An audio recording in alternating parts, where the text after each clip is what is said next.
नमस्कार दोस्तों, स्वागत है आपका हमारे चैनल पर। आज के इस वीडियो में हम बात करेंगे परब्रह्म के बारे में, जो हर एक ब्रह्मांड का कर्ता, पालनहार और संहारक है। परब्रह्म एक निराकार, असीम और शाश्वत सत्ता है, जो न सिर्फ इस ब्रह्मांड बल्कि अनगिनत ब्रह्मांडों को नियंत्रित करती है। क्या आप जानते हैं कि परब्रह्म का नाम राम है और श्री रामचंद्र जी उसी परब्रह्म के अवतार माने जाते हैं।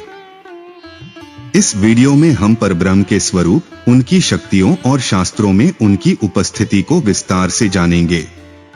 तो चलिए इस यात्रा पर निकलते हैं और समझते हैं परब्रह्म के अद्वितीय रूप को। वीडियो को अंत तक देखें। परब्रह्म वह असीम, अद्वितीय, निराकार और परम सत्ता है, जो संपूर्ण ब्रह्मांड के कर्ता, संहारक और पालनहार के रूप में कार्य करता है। वह न तो जन्म लेते हैं, न मरते हैं और न ही उनका कोई रूप होता है। वे निराकार और सर्वव्यापी होते हैं।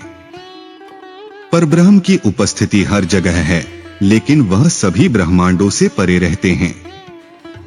परब्रह्म का स्थान साकेत में बताया गया है, जो सभी ब्रह्मांडों से बाहर स्थित है। साकेत वह स्थान है जो हर ब्रह्मांड के परे होता है और जहां परब्रह्म निवास करते हैं। इस स्थान का कोई आकार या सीमा नहीं है और यह बहुत ही दिव्य और अलौकिक है।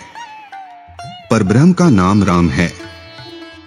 यह अत्यंत महत्वपूर्ण तथ्य है कि श्री रामचंद्र जी को परब्रह्म का अवतार माना जाता है, न कि विष्णु जी को। विष्णु जी को ब्रह्मा के सहायक रूप में माना जाता है, जबकि श्री राम परब्रह्म के अवतार हैं, जो साकार रूप में इस पृथ्वी पर आते हैं। परब्रह्म और सृष्टि, परब्रह्म के एक इशारे से सृष्टि की रचना होती है। वह अपने अधीन अनेकों ब्रह्मांडों को उत्पन्न करते हैं। इसके बाद जब वह चाहता है तो इन ब्रह्मांडों का संहार भी कर सकते हैं। शास्त्रों में इसे सृष्टि स्थिति प्रलय कहा गया है, जो निरंतर चलता रहता है। प्रत्येक ब्रह्मांड का जन्म और मृत्यु परब्रह्म के आदेश पर निर्भर होती है। परब्रह्म में सत्व, रजस और तमस ये तीन गुण नहीं होते, जो अन्य देवताओं या ब्रह्मांडीय सत्ताओं में पाए जाते हैं। वह सर्वगुण संपन्न होते हुए भी गुणातीत होते हैं। वह न तो किसी वस्तु का भोग करते हैं, न ही कर्मों में लिप्त होते हैं। वह निराकार होते हुए भी सर्वव्यापी होते हैं। परब्रह्म के बारे में विस्तृत जानकारी हमारे प्राचीन शास्त्रों में दी गई है, जैसे वेद, उपनिषद, भगवद गीता, श्री रामायण, महाभारत और पुराणों में। भगवद गीता में भगवान श्री कृष्ण ने भी स्वयं को परब्रह्म कहा है, मैं परब्रह्म हूं। इस प्रकार श्री कृष्ण ने यह स्पष्ट किया कि वह परम सत्य के रूप में हैं, और उसी तरह श्री राम भी परब्रह्म के स्वरूप हैं। परब्रह्म का कार्य है समस्त ब्रह्मांडों को नियंत्रित करना। वह सभी जीवों के हृदय में निवास करते हैं और उनके कर्मों का लेखा जोखा रखते हैं। इसके साथ ही परब्रह्म के आदेश से सृष्टि, पालन और संहार की प्रक्रियाएं चलती रहती हैं। उनकी इच्छा से ही ब्रह्मांडों की रचना और प्रलय होती है। परब्रह्म के बारे में यह भी कहा जाता है कि वह माया से परे होते हैं। माया का प्रभाव ब्रह्मांड पर होता है, लेकिन परब्रह्म माया के कर्ता होते हुए भी उससे अपरिग्रही रहते हैं। माया उनके लिए कोई बाधा नहीं है, क्योंकि वह सब कुछ जानते और समझते हैं। परब्रह्म वह निराकार, असीम और अपरिवर्तनीय सत्ता है, जो संपूर्ण ब्रह्मांडों का निर्माता और नियंत्रक है। वह किसी भी रूप में बंधन में नहीं बंधते और उनकी शक्ति से ही सभी ब्रह्मांडों की रचना, पालन और संहार होता है। श्री रामचंद्र जी परब्रह्म के अवतार माने जाते हैं और उनके जीवन और कार्यों में परब्रह्म का अद्वितीय रूप दिखाई देता है। सृष्टि के आरंभ से जुड़े रहस्य और भगवान की अनंतता को समझना हमेशा से मानव मन को आकर्षित करता रहा है। हिंदू धर्म ग्रंथों के अनुसार हर चीज की उत्पत्ति परब्रह्म से होती है, जो अनादि, अनंत और सर्वव्यापी है। परब्रह्म जो निर्गुण और निराकार है, ने सृष्टि के संचालन के लिए अपनी शक्ति से सगुण रूप धारण किया। इसी प्रक्रिया में परब्रह्म ने महाविष्णु को उत्पन्न किया, जो सृष्टि के विस्तार और पालन का आधार बने। महाविष्णु की उत्पत्ति इस प्रकार हुई कि परब्रह्म ने अपनी असीम ऊर्जा से माया प्रकृति को प्रकट किया और माया के माध्यम से सृष्टि के संचालन के लिए महाविष्णु का निर्माण किया।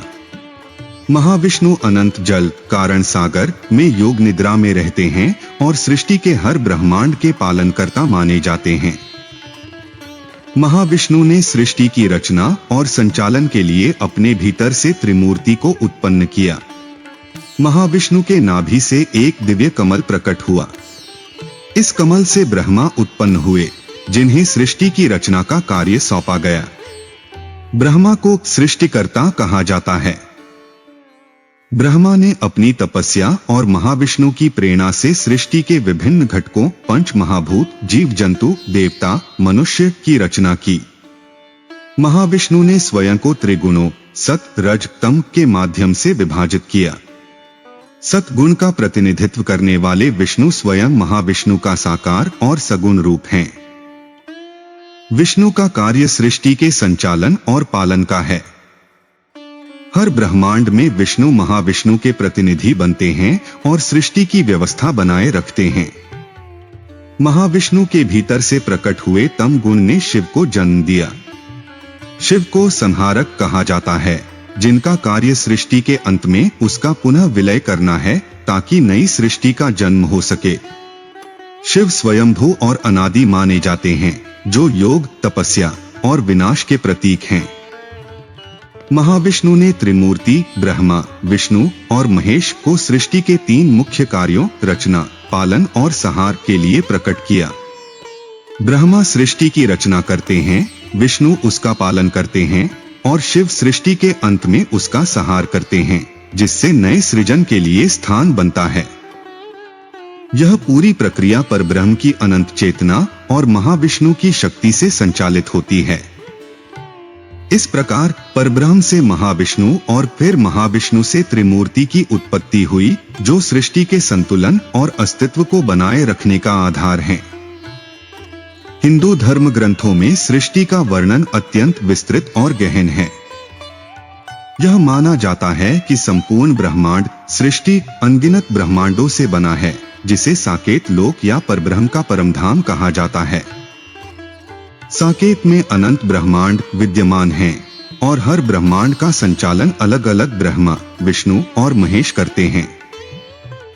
इन सभी ब्रह्मांडों का अंतिम आधार परब्रह्म है, जो समस्त सृष्टि को नियंत्रित और संतुलित करते हैं। यह समझना महत्वपूर्ण है कि ब्रह्मा, विष्णु और महेश कोई स्थायी व्यक्ति नहीं है, बल्कि यह एक पद है। हर ब्रह्मांड में ब्रह्मा वही होता है जो सृष्टि रचना की क्षमता प्राप्त कर सके।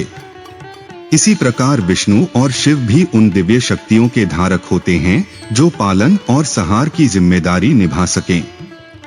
जब एक ब्रह्मा, विष्णु या महेश का कार्यकाल समाप्त होता है, तो उनके स्थान पर किसी अन्य दिव्य आत्मा को यह पद सौंपा जाता है। हर ब्रह्मांड की त्रिमूर्ति का काम केवल अपने ब्रह्मांड तक सीमित होता है, लेकिन उन सभी का संतुलन बनाए रखने का कार्य परब्रह्म करते हैं। परब्रह्म की सर्वोच्च चेतना प्रत्येक ब्रह्मांड में व्याप्त है और वे ही समस्त सृष्टि के अंतिम कारण और नियंता हैं।